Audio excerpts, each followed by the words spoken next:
بسم اللہ الرحمن الرحیم الحمدللہ رب العالمین والصلاة والسلام علی سید الانبیاء والمرسلین اما بعد فاعوذ باللہ من الشیطان الرجیم بسم اللہ الرحمن الرحیم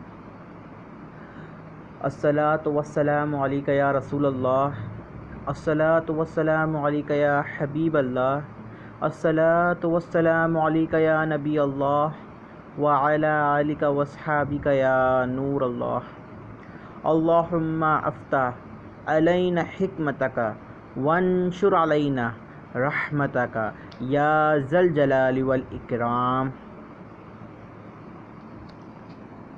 آج ہم اللہ اور اس کے پیارے حبیب حضرت محمد مصطفیٰ صلی اللہ علیہ وسلم کے کرم سے اور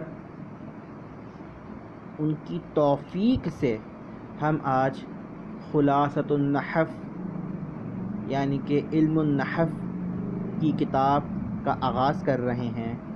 اللہ تعالیٰ سے دعا ہے کہ اللہ تعالیٰ ہماری اس کتاب کو تکمیل تک پہنچائے۔ آئیے ہم جان لیتے ہیں کہ علم نحو کی ابتدائی باتیں کیا ہیں۔ سب سے پہلے آتا ہے علم نحو کی تعریف۔ ایسے قواعد کا علم جن کے ذریعے اسم، فعل اور حرف کے آخر کے احوال اور ان کو آپس میں ملانے کا طریقہ معلوم ہو، یعنی کہ کہہ رہے ہیں کہ ایسے قواعد کا علم جن کے ذریعے کہ اسم، فعل اور حرف کے آخر کے احوال یعنی کہ ان آخر کے جو احوال ہیں، مطلب کہ آخر کا جو حرف ہے اس کے اوپر زبر ہے، زیر ہے، پیش اس کے زیر ہے، پیش ہے یا تنوین ہے، مدہ ہے، کیا ہے، اس کو پہچاننا قواعد کے ذریعے، اور اس کو آپ کسی آگے یعنی کہ اس کے آگے والا جو کلمہ ہے اس کلمے سے کس طریقے سے ملایا جائے گا، یعنی کہ اگر ہم بات کرتے ہیں اردو گرامر کی تو ہم کیا بات کرتے ہیں، ہم پہلے لکھتے ہیں میرا نام فلاں ہے، تو ہم کیا کرتے ہیں کہ میرا نام فلاں ہے، ہم ایک جملہ پڑھتے ہیں۔ اب جملہ ہم کس طریقے سے پڑھتے ہیں، ہم نے تمام کلمات کو آپس میں جوڑ کر ایک کلمہ یعنی کہ ایک جملہ بنا دیا۔ تو اسی طریقے سے ہم عربی کے جو حرف ہوتے ہیں، عربی کے جو حروف ہوتے ہیں یا عربی کے کلمات ہوتے ہیں، ان کلمے کو آپس میں جوڑتے ہیں ان کے آخر کا احوال دیکھ کر کہ اگر زبر ہے تو آگے والے کا کیا ہوگا کہ وہ اس سے اس طریقے سے مل جائے۔ تو اس کا یہ طریقہ جو ہے یہ ہمیں علم نحو بتاتا ہے۔ اس میں بھی علم نحو کا موضوع کیا ہے؟ علم نحو کا موضوع کلمہ اور کلام ہے۔ کلمہ جو ہم نے پیچھے نصاب الصرف کے اندر کلمے کی بات کری، یہ وہی کلمہ ہے، اور کلام کا مطلب ہے جو ہم بات کر رہے ہوتے ہیں اس کو بولتے ہیں کلام۔ کہ ہم اس علم کے ذریعے ہم اگر عربی بول رہے ہیں کسی سے تو ہم اس علم کے ذریعے ہم عربی بھی بول سکتے ہیں۔ اگر ہم اس علم کو اپنی محنت و مشقت کے ساتھ پڑھیں تو ہم اس سے جو ہے عربی بھی بول سکتے ہیں۔ علم نحو کی غرض قرآن و سنت کا فہم اور عربی زبان میں لفظی غلطی سے بچنا، یعنی کہ ہم جب اس علم کو ہم کیوں سمجھ رہے ہیں، اب ہم اس علم نحو کو اس لیے سمجھ رہے ہیں کیونکہ جب ہمیں علم نحو سمجھ میں آ جائے گا تو ہم قرآن پاک کا اور حدیث کا لفظی محاوراتی ترجمہ بھی کر سکتے ہیں۔ ہم قرآن پاک کا اپنا ترجمہ خود بھی کر سکتے ہیں، ہم حدیثوں کا ترجمہ خود بھی کر سکتے ہیں، اور ہم عربی زبان میں غلطی سے بچ بھی سکتے ہیں اس علم کو حاصل کرنے سے۔ اس کے بعد کہہ رہے ہیں تسمیہ اور وجہ تسمیہ۔ اس کا نام نحو کیوں رکھا، اور یعنی کہ اس کا نام نحو ہے، یہ تو ہو گیا تسمیہ۔ وجہ تسمیہ کہ کیوں رکھا، پہلا بتا رہے ہیں، تسمیہ کا جواب دیتے کہتے ہیں نحو کا علم نحو کا ایک معنی طریقہ اور مثل ہے۔ چونکہ اس علم کو جاننے والا عرب کے طریقے پر اور ان ہی کی مثل کلام کرتا ہے، اس لیے اسے علم نحو کہتے ہیں۔ دوسری میں کہہ رہے ہیں اس علم میں کلمے کے اعراب سے بحث کی جاتی ہے، اس لیے اسے علم اعراب بھی کہتے ہیں۔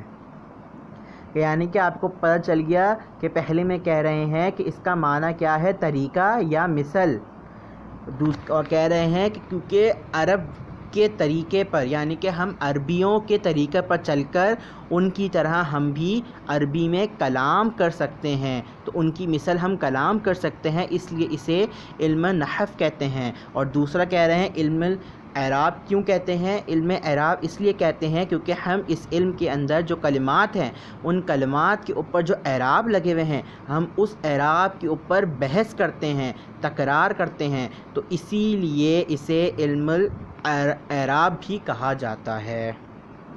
اس کے بعد کہہ رہے ہیں کہ مرتبہ علم النحو، علم نحو کا مرتبہ کیا ہے، کہ اسے کب حاصل کرنا چاہیے، یعنی کہ اس علم کو ہمیں کب حاصل کرنا چاہیے۔ کہتے ہیں علم نحو علم صرف کے بعد اور علم بلاغت وغیرہ سے پہلے حاصل کرنا چاہیے۔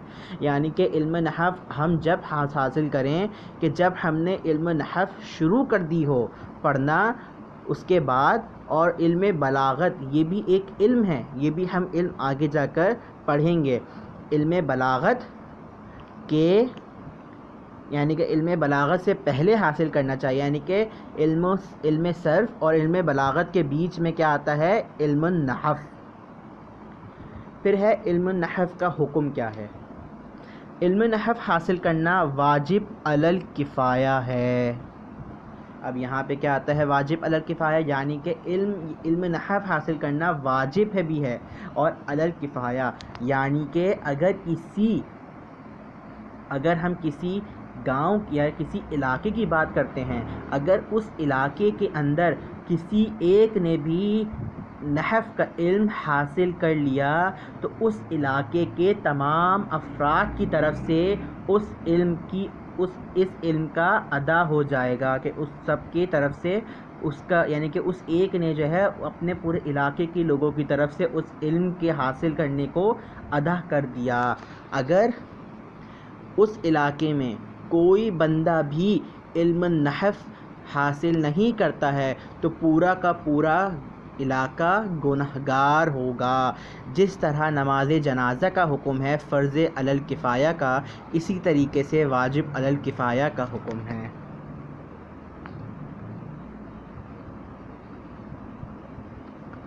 اس کے بعد کہتے ہیں ما بیہ علی الاستمداد، یعنی وہ چیز جس سے نحو کے قواعد بنائے اور ثابت کیے جاتے ہیں۔ نحو کے قواعد بنانے اور ان کو ثابت کرنے کے لیے قرآن و حدیث اور خالص کلام عرب سے مدد لی جاتی ہے۔ یعنی کہ علم نحو حاصل کرنے کے بعد ہم قرآن پاک کو بھی سمجھ سکتے ہیں، حدیث کو بھی سمجھ سکتے ہیں عربی زبان میں، اور جو عرب کا کلام ہے عربی، ہم اس کلام کو بھی سیکھ سکتے یا سمجھ سکتے ہیں۔ علم نحو کا واضح، یعنی کہ علم نحو کے بنانے والے کون ہیں۔ علم نحو کے واضح میں 3 نام آتے ہیں۔ خلیفہ ثانی حضرت سیدنا عمر بن خطاب رضی اللہ تعالی عنہ، دوسرے خلیفہ رابع سیدنا علی بن ابی طالب رضی اللہ تعالی عنہ، اور تیسرے ہیں سیدنا ابو السودعلی رحمۃ اللہ تعالی علیہ۔ یہ 3 وہ نام ہیں جنہوں نے علم نحو کو شروع کیا۔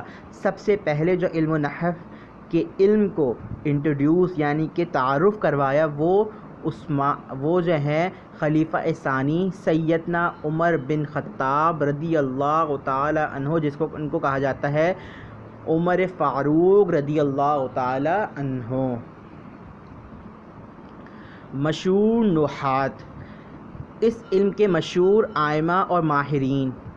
اچھا، اس علم کے جو ہے دو ماہرین تھے. ایک وہ ماہرین تھے جو بصرہ میں رہتے تھے جن کو بصرین کہا جاتا تھا، اور ایک وہ تھے جو کوفے میں رہا کرتے جن کو کہا جاتا تھا کوفین، جیسے سیوبی، خلیل، یونس، اخفش، قطرب، مازنی، زجاج، ابن کسان، صرافی، فارسی، ابن جنی، یہ ان سب کو بصرین کہا جاتا تھا.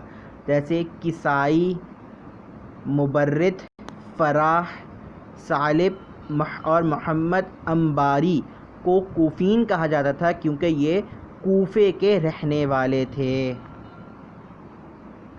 آپ نے پڑھا، دیکھا، سمجھا کہ علم نحو کا کتنی علم نحو کی اہمیت ہے، کیونکہ علماء اکرام نے فرما دیا کہ علم نحو حاصل کرنا واجب علی الکفایہ ہے. اس سے بڑی اس کی اہمیت کا اندازہ نہیں ہے. جبکہ صرف کے علم کو حاصل کرنا انسان کی مرضی کے اوپر ہے، مگر جب کوئی عالم بننا چاہتا ہے تو اس کو صرف اور نحو دونوں کا علم آنا بہت بہت بہت ضروری ہے.